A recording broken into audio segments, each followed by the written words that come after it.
everybody, welcome back to Head Ass Garage. In today's video, we're going to be doing axles on my S2000. We're replacing them because they got very pitted and it creates a lot of horrible vibration under heavy acceleration. Without any further ado, we're gonna go ahead and get started on switching the old axles out with the new ones. Before we do that, shout out to Ballade Sports. They're the ones who sell these OEM refurbished axles, and that's what we'll be putting on my car today. They're priced at about $325 a piece, which might sound bad, but compared to the factory $738 before tax, I'd much rather pay the $325 per. So we're gonna go ahead and get started on that.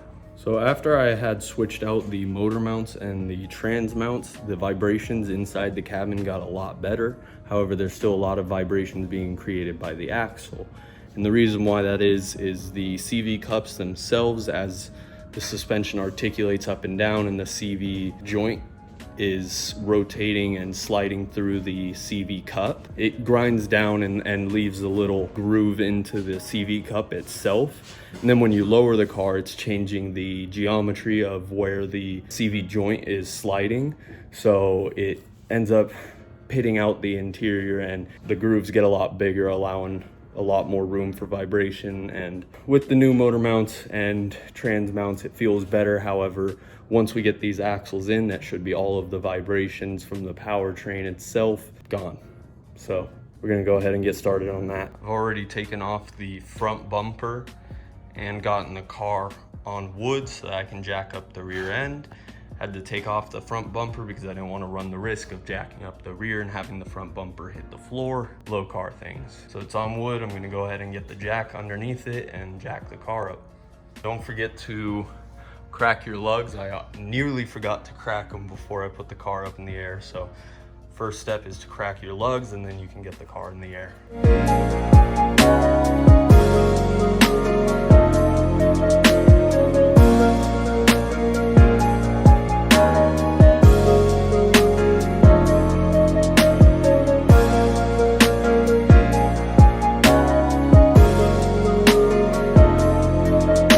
The next day, we've gone ahead and put WD-40 on everything just to make it easier to get it off.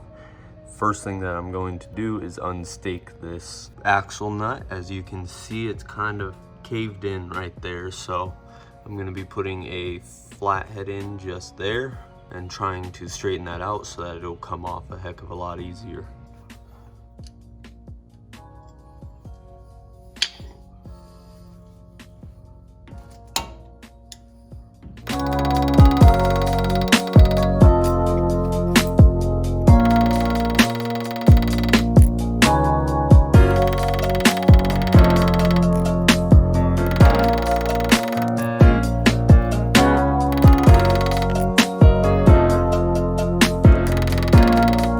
So I've got that stake out in the middle pretty easily. All that I did was take a smaller flathead, stuck it in there, and tapped the back of it with a hammer.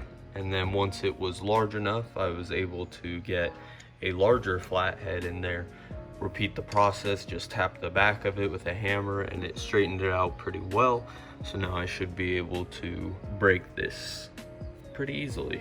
We've got the driver's side unstaked now, so I'm gonna throw just a little more WD-40 on it, and I'm gonna bring the impact over here. All right, I've got my impact over here on this side so that I can go ahead and crack that nut off. If you are doing this yourself, I'd recommend that you get an impact socket. However, I do not have one, and this is Head Ass Garage, so I don't really care. And I'm gonna go for it anyways.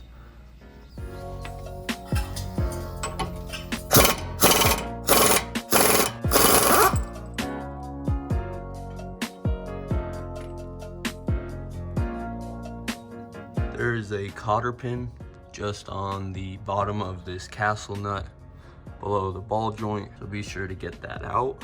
I've got a couple of picks that I'm gonna try using to get out now that I've got the cotter pin straight. I'm gonna go ahead and stick this in here and just try prying it out slowly.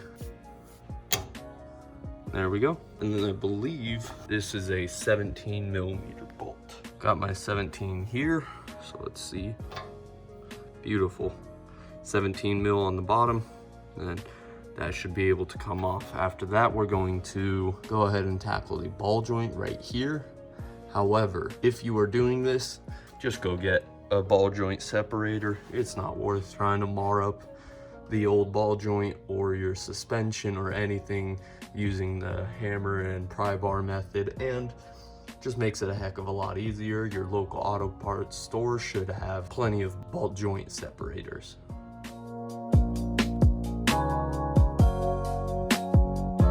Now that I've gotten the castle nut off the bottom, I can go ahead and try removing the ball joint now.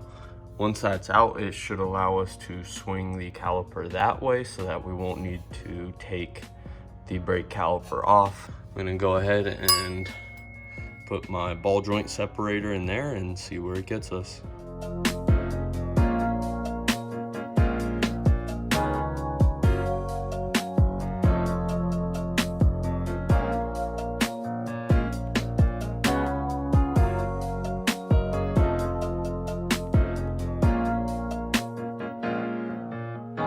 So I just tapped my ball joint separator in, and it got to a point where it eventually let go and lifted itself up, and it was easy to get out after that.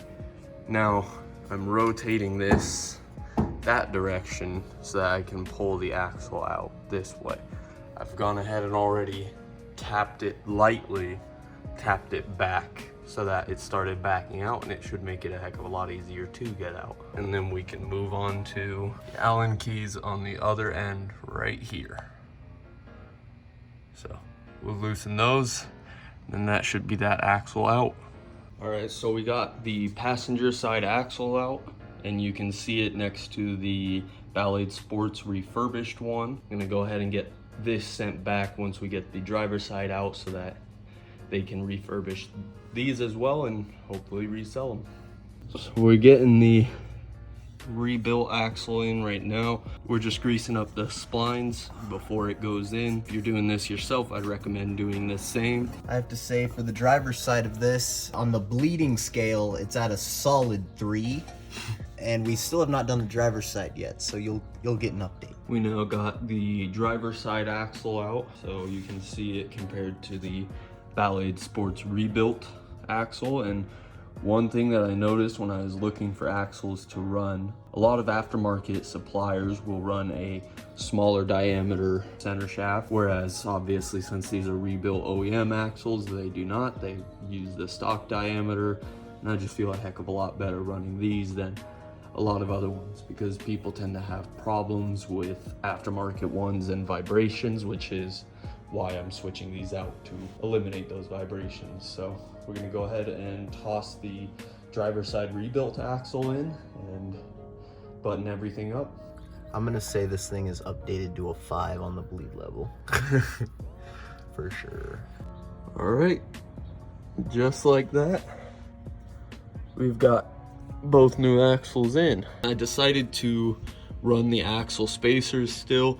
The axle spacers are there to change where the CV is sliding and kind of mitigate some of that vibration and get the CV joint out of the grooves that had been worn in. So with the new axles, I don't necessarily need to run the spacers, but I have them, so I might as well. All right, so we've gone ahead and torqued down the axle nut back to 180 foot-pounds, as well as the different axle to differential nuts. Those are all torqued down. The one that's very important is that you torque this down to 180, technically 181 pound-feet. Something else to note is that you're gonna need to stake this again. So just take a flathead, stick it in there and tap it with a hammer, and it should go how you need it to.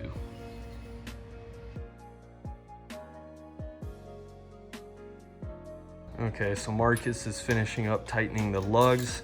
The new axles are in and everything should be good to go. But just to kind of recap before we take it out on a test drive, what you'll need to do is first, obviously break the lugs and get the car in the air to get the tire off, and then go ahead and take out the lower rear ball joint, and I'm always going to recommend that you get a ball joint separator as to not just mar it up, and it's going to be a heck of a lot quicker if you do. So once you get that popped out, you can then loosen the axle nut in the front. That is a 36mm bolt. Don't forget to take out the ABS sensor just on top of the brake rotor spindle. Once that's out, the spindle should be able to rotate to the right so that you don't have to take the brake caliper off. And then you can go ahead and loosen all of the bolts on the diff side of the axle. Once you have those loosened, the old one can come out, new one can go in, and you repeat the process. It is time consuming, however, it is pretty straightforward as well. In terms of difficulty, the only thing that you're really going to encounter is not having much room. And as Marcus can tell you, you will definitely get scraped up and bleed a little bit. You might, yeah, and make sure when you're loosening the Allen bolts to the diff, make sure your face isn't like right here, because you're gonna get a mouthful of ratchet. So we're gonna go ahead and lower the car back down onto the ground. It's got the new axles in, and we'll take it out on a drive and hope that it eliminated some of the vibrations. Okay. Hey, second and third gear were the worst for vibration, and right now we're in third. Oh, Nothing! I love Nothing! Nothing. Love It's it. smooth! Oh! I'm so happy. Holy. That's what we were looking for. So we have the new axles in, new motor mounts, new trans mounts, and the new trans mounts and motor mounts helped a ton with vibrations. However, primarily at idle, because anytime that you were accelerating, those pitted CV cups would vibrate quite a bit.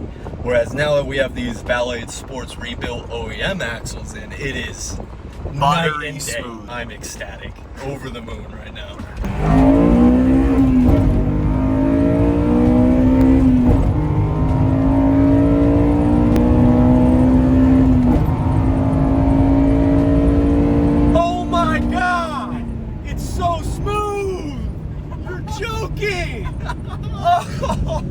I had no idea that these things could ride so smooth.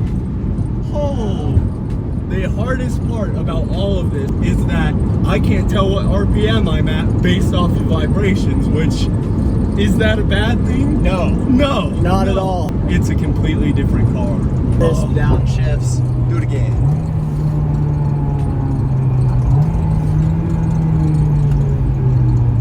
Of course, we're out in Mexico.